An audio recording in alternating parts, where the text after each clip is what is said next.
जिंदगी गुजारने के लिए हवा का होना बहुत जरूरी है, ऑक्सीजन बहुत जरूरी है और हवा अच्छी हो तो क्या ही बात है। बिल्कुल जी, अगर हवा अच्छी नहीं होगी तो हमें सांस से मुतालिक बहुत सारी बीमारियां जो हैं ये लाहक होंगी, ना सिर्फ दमा बल्कि हम ये देखते हैं कि खांसी, जुकाम, फेफड़ों का कैंसर जो कि एक टाइम में हम बहुत ज़्यादा नहीं सुनते थे, जिसको हम लंग्स कैंसर कहते हैं, लेकिन अब लंग्स कैंसर मुसलसल बढ़ता चला जा रहा है, जिसमें जिगर की कमज़ोरी भी शामिल है, हमारे लिवर पर जो स्वेलिंग हो जाती है उसकी भी एक रीज़न में से एक पोल्यूटेड एयर है, यानी कि जो हवा जो हम इनहेल कर रहे हैं वो आलूदा जो हवा है वो भी एक बड़ी इसकी रीज़न है। और जिस तरह से हमने तज़किरा किया था ना कि एयर क्वालिटी इंडेक्स जो है वो एक रेशो देता है, आपको बताता है कि जी कौन सी कितनी हवा किस शहर में एक्सेप्टेबल है या नहीं है।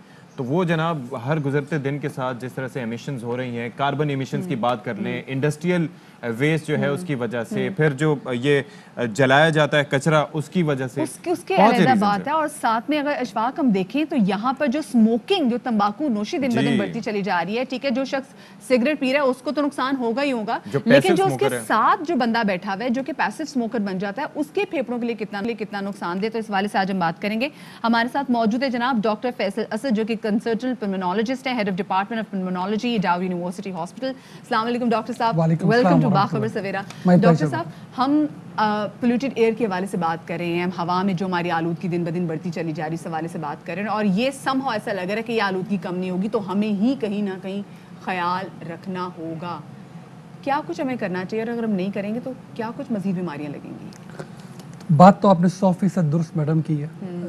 पहले तो बहुत शुक्रिया आप लोगों का, मुझे दिल से खुशी है और मेरी दुआ है इस पूरी मैनेजमेंट के साथ, आप लोगों के साथ, कि आपने अपने कीमती टाइम को हेल्थ के लिए और ऐसे इश्यूज़ के लिए आपने इसको मुख्तस किया है। देखें जी, हमारी तरक्की की एक कॉस्ट तो है कर रहे हैं। तवाज़ुन का नाम है ज़िंदगी, बिल्कुल तवाज़ुन का नाम है हिकमत, और तवाज़ुन का नाम ही है सही मायनों में आगे बढ़ना।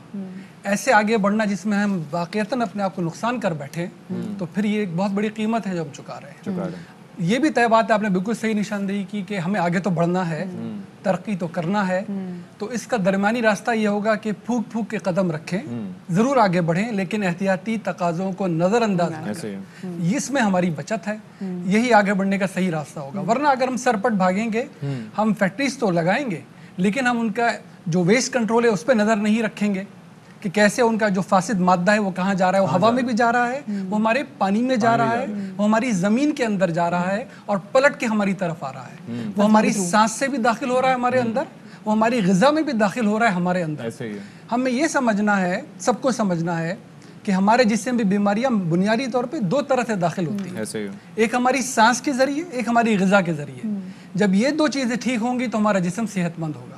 सांस के लिए हमने माहौल को ठीक करना है, और ग़िज़ा के लिए हमने, हमारा तो दीन कह रहा है कि जी आपने पाकीज़ा ग़िज़ा खानी है, वो हर लिहाज से पाकीज़ा होगी, वो हलाल भी होगी, वो साफ़ सुथरी भी होगी, और उसमें फासिद मादे शामिल नहीं होने चाहिए। तो यही रिक्वेस्ट की जा सकती है जो भी कंट्रोलर्स हैं कि जी ज़रूर इजाज़त दें, हमें आगे बढ़ना है, लेकिन वो तो देखें जो तरक्की याफ्ता ममालिक हैं, जापान हो गया जहाँ पर इंडस्ट्री भी है, लेकिन उसके साथ साथ इन चीज़ों पर चेक भी रखा जा रहा है कि कितना, किस हद तक वो इफेक्ट कर रहे हैं माहौल को। बिल्कुल ऐसा, क्योंकि वो कॉस्ट, ह्यूमन कॉस्ट उसकी पे नहीं करना चाह रहे। पाकिस्तान में आपने तो बता दिया कि ये चीज़ें तो गवर्नमेंट तो अपने लेवल पर देखेगी कि हमने ये करना है, ये नहीं करना, और जाहिर है कि उसके लिए ख्वाहिशें भी हो रही होंगी और मजीद होनी चाहिए।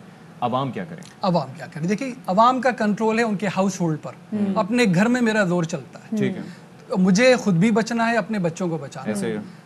जहाँ तक सांस का ताल्लुक है, अब हम सब ये कर सकते हैं कि छोटा घर है या बड़ा घर, हर घर में किचन मौजूद है, ये कोशिश सब कर सकते हैं कि किचन की वेंटिलेशन को दुरुस्त कर लें।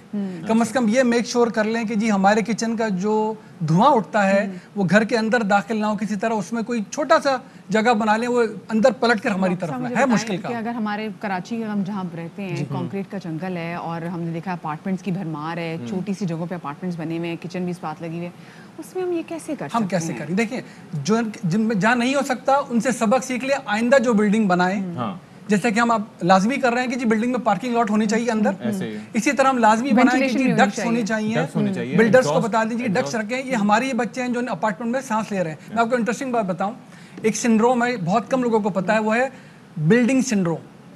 उसमें नाम यही उसका रख दिया गया, कैसे कि उसमें ना सिर्फ हमारे फेफड़े मुतासिर होते हैं, बल्कि हमारी साइकोलॉजी पूरी मुतासिर होती है, बंद जगहों पर रह कर अनवेंटिलेटेड जगहों शुरू हो जाता है, हम दादा करें सो एंड सो फोर्थ। तो ये हम कर सकते हैं। फिर हम गाड़ियां चलाते हैं, हम मोटरसाइकिल चलाते हैं, हम कम से कम अपने व्हीकल्स का अपनी कुछ तो ख्याल रख सकते हैं। अगर हम उनकी सर्विस करवा लें, उनका साइलेंसर ठीक रख लें, तो इसमें तो मजीद हमारे व्हीकल का भी फायदा, हमारा भी फायदा है। तो हम जो कंट्रीब्यूट करें टुवर्ड्स पोल्यूशन वो बेहतर हो सकता है। लेकिन ये जाहिर है कि ये एजुकेट करना जरूरी है ना, लेकिन वो बच्चों के लिए वो जो साइलेंसर निकले हुए बाइक की या गाड़ी की जो आवाज होती है उनसे जो उनको सुरूर मिलता है, आप समझते हैं कि ऐसे सांस खुला ले लेंगे तो उससे वो मजा आएगा? क्या बात करें डॉक्टर साहब? बस यही हमने कोशिश करनी है जनाब। अच्छा डॉक्टर साहब, अदर देन कोरोना देखें, अभी हम मास्क पहन रहे हैं तो बहुत सारी दूसरी बीमारियों से भी बच रहे हैं नॉर्मल लाइफ में भी, क्योंकि जो हमारी यहाँ पर एयर की क्वालिटी है उसको देखते हुए हमारे लिए मास्क पहनना कितना ज़्यादा ज़रूरी है, क्योंकि वही वाली बात ना, हम पोल्यूशन से नहीं लड़ सकते, हमें अपने इंडिविजुअली कोई ना कोई काम करना है। बिल्कुल ऐसा ही है। देखें जी, जो मैं कर सकता हूँ मैं ज़रूर करूँ। शिकवाए जुल्मत शब से तो कहीं बेहतर था अपने हिस्से की कोई शम्मा जलाते जाते। बात ही ना जी। तो हम अपना काम जरूर करें। मैं अपनी हिफाजत करूं, मास्क पहन के करूं, उन जगहों से बच के करूं जहां पर ज्यादा धुआं पाया जा रहा है। मैं उन जगहों पे ना जाऊं जिन महफिलों में सिगरेट और शीशा पिया जा रहा है। ना मैं खुद पीऊं, ना उन लोगों के बराबर में बैठूं, खुद भी बचूं, अपने दोस्तों को भी बचाऊं। बिल्कुल दुरुस्त बात है। अच्छा चलें अब अमराज की बात कर लेते हैं। सबसे ज्यादा जो आपके पास बच्चों के हवाले से केसेस आते हैं इस इंडस्ट्रियल पोल्यूशन की वजह से या वैसे, वो कौन से आते हैं?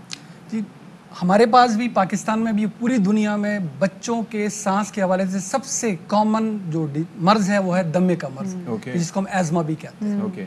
और जो कि बराह रास्त जिसमें हमारी एयर क्वालिटी, जिस तरह हमारा माहौल बन गया, पोल्यूशन बन गया है, वो बराह रास्त उसमें एक किरदार अदा करता है, बहुत सारी दूसरी चीज़ों के साथ साथ। अगर आप इजाजत देंगे तो मैं अर्ज कर दूंगा। तो वो ये है कि जी मेनली दमे का मतलब है हमारी की जो सांस की नालियां हैं वो खुश नहीं है हमारे एनवायरनमेंट से। आसान लफ्जों में उसमें सोजिश हो गई है, इन्फ्लेमेशन हो गई है। ये चिड़चिड़ेपन का इजहार है आम लफ्जों में, आम आवाम के लिए जो वो कर रही है हमारी सांस की नालियां, कि मैं खुश नहीं हूँ, मेरे लिए हवा को बेहतर बनाए। तो क्या करती हैं वो, उनके अंदर सोजिश होती है, वो तंग होना शुरू हो जाती हैं, उनमें रतूबत खारिज होती है और फिर हमें सांस लेने में दिक्कत होती है, खांसी होती है, जैसे भारी पत्थर किसी बच्चे के सीने पे रख दिया गया। तो ये सब हम फेस कर रहे हैं, ये सबसे कॉमन बीमारी। डॉक्टर साहब ये बहुत अहम टॉपिक, और हम इंशाल्लाह आपको दोबारा ज़हमत जरूर देंगे, क्योंकि हमें अस्थमा पे बात करनी है और अस्थमा से बचा कैसे। एक और चीज मैं ऐड करना चाहूंगा, ये अस्थमा जो होता है ये एलर्जिक भी होता है जी। 80 से 90% ये एलर्जिक है। मुझे भी हुआ था, पोलन एलर्जी। लाइक ये है कि कुछ अरसे बाद जो है वो ठीक हो गया था। बिल्कुल ऐसा ही है। ये कि साइंस ने हमें बताया, रिसर्च ने, कि जो ये होता है आमतौर पे 10 साल से कम उम्र में शुरू होता है ये। और मोस्ट ऑफ द चिल्ड्रन, ज्यादातर बच्चे से आउट ग्रो कर जाते हैं अगर वो 3 चीजें ना करें तो। वो इम्पोर्टेंट है बड़ा, वो अपना वजन ना बढ़ने दें, वो तंबाकू नोशी ना करें, और वो इंडस्ट्रियल जो एक्सपोजर है, जो धुआं और पोल्यूशन, इससे ज्यादा एक्सपोज ना हो। डॉक्टर साहब इन तीनों में ये अस्थमा के पेशेंट्स के लिए जैसे कहा जाता है कि खुदा ना खास्ता अगर आपको अस्थमा का अटैक हो तो फौरी तौर पे, जैसे मैं अपने साथ भी देखूँ, तो dark chocolate and black coffee काफ़ी ज़्यादा हेल्प करती है। तो एक मेरे ग़िज़ा मेरी वाली भी ले लें। जी। तो डॉक्टर साहब इसके अलावा लेकिन बच्चों को ये नहीं दे सकते। बच्चों को जब अस्थमा का अटैक हो तो उनको डार्क चॉकलेट दे सकते। इसके अलावा क्या कुछ करें ताकि बच्चों को बचाया जा सके? अच्छा पहले तो इसकी सही मायने में तशख़ीस मैं आपको अपने तजर्बे से भी बताऊँ, साथियों के तजर्बे से भी बताऊँ। हमारे मजदूर से आपने बात की, ओवरऑल हमारी एजुकेशन लेवल ठीक नहीं है। पहले तो हमने मास मीडिया के जरिए बताना लोगों को कि इसको कोई टैबू ना समझें, इसको कोई बुरा लफ्ज़ ना समझें। ये बीमारी है जो कि काबिल इलाज बीमारी है। इसमें खुशखबरी सबके लिए है आपके प्रोग्राम के तवस्सुस से। एज़मा को अपने लिए ऐसा ना समझें कि खुदा न खास्ता कोई ऐसा रोग लगे जिसका इलाज मुमकिन नहीं है। इसका इलाज हो सकता है, आप डॉक्टर के पास अपने बच्चे को लेके जाएं, वो तशखीस करेगा। डॉक्टर से भी मेरी रिक्वेस्ट है सारे अपने कोलीग से, उनको समझाएं, पेरेंट्स को खास तौर पे क्या एहतियातें करनी है, कौन सी दवाएं आपने इस्तेमाल करनी है जब बच्चे को अचानक सांस खराब हो जाए, और वो कौन सी दवाएं इस्तेमाल करनी है जो इतनी सेफ हो चुकी हैं कि जिससे बच्चे में ये बीमारी फिर इस तरह जाहिरी ना हो। ये दोनों चीजें मुमकिन है। इनको हम कहते हैं कंट्रोल करना, और दूसरे को हम कहते हैं इमरजेंसी में इलाज करना। तो अगर हम कंट्रोल अच्छा करेंगे तो इमरजेंसी की सूरत पैदा ही नहीं होगी जिसमें सब कुछ करें, और फिर उसकी दवाएं अलग मौजूद होती हैं जो बच्चों में आसानी से इस्तेमाल की जा सकती है। ठीक है जी, बहुत शुक्रिया डॉक्टर फैसल असद साहब, और साथ मौजूद रहे। और मजीद भी ज़ाहिर है कि इस टॉपिक पे पूरा घंटा भी बात कर ली जाए तो वो कम होगी, लेकिन बहुत शुक्रिया आप हमारे साथ। बहुत शुक्रिया आप हमारे पास।